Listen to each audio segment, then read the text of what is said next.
Lorry strike announce பண்ணி ஒரு செய்தி பரவிட்டு அதனால் வணிகர்களுக்கு எந்தவித பாதிப்பை ஏற்படுத்தும், அதாவது விலையேற்றத்துக்கு இதுக்கான காரணம் இல்லை. லாரி ஸ்ட்ரைக் என்று சொன்னாலே அது விலையேற்றத்துக்கு முகாந்திரம் அமைந்துவிடும். குறிப்பாக எல்லா பொருட்களையுமே ஏற்றி வருவது லாரிகள். அவை லாரி உரிமையாளர்களை அழைத்து அரசு சுமூகமாக அதை தீர்த்து வைக்கப்பட வேண்டும். அவர்கள் வேலை நிறுத்தத்தை ஈடுபட்டு விடாமல் அரசு முறையாக அவர்கள் செம்மையாக பேசப்பட்டு அந்த பிரச்சனையை தீர்வு காண வேண்டும் என்பதை தமிழ்நாடு வணிகர்களுடைய பேரமைப்பு வலியுறுத்துகிறது.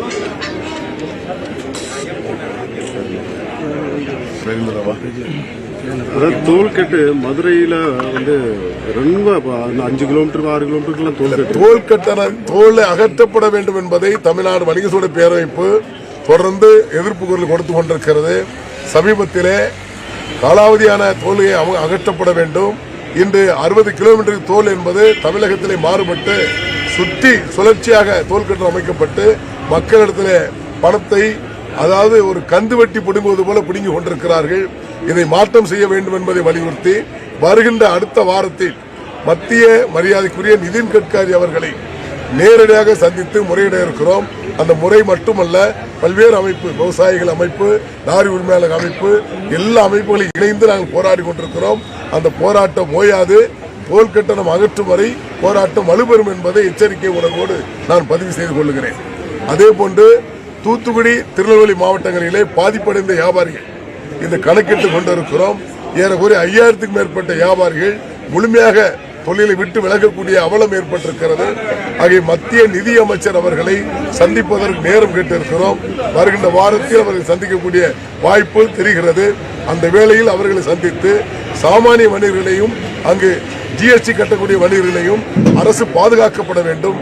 குறிப்பாக ஓராண்டுக்கு இஎம்ஐ கட்டுவதை நிறுத்தி வைக்கப்பட வேண்டும். அவரால் கட்ட முடியாது. அதுபோன்ற பல பிரச்சனைகளை ஏற்பட்டு கொண்டிருக்கிறது. இதை மத்திய அரசு, மாநில அரசு உன்னிப்பாக கவனித்து உடனடியாக தீர்வு காண வேண்டும்.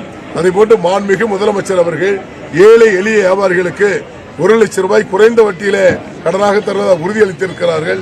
அதை சற்று உயர்த்தப்பட்டு 5 லட்சம் ரூபாய் வரை தர வேண்டும் என்ற கோரிக்கையை முதலமைச்சர் அவர்களை நேரடியாக சந்தித்து முறையிட இருக்கிறோம்.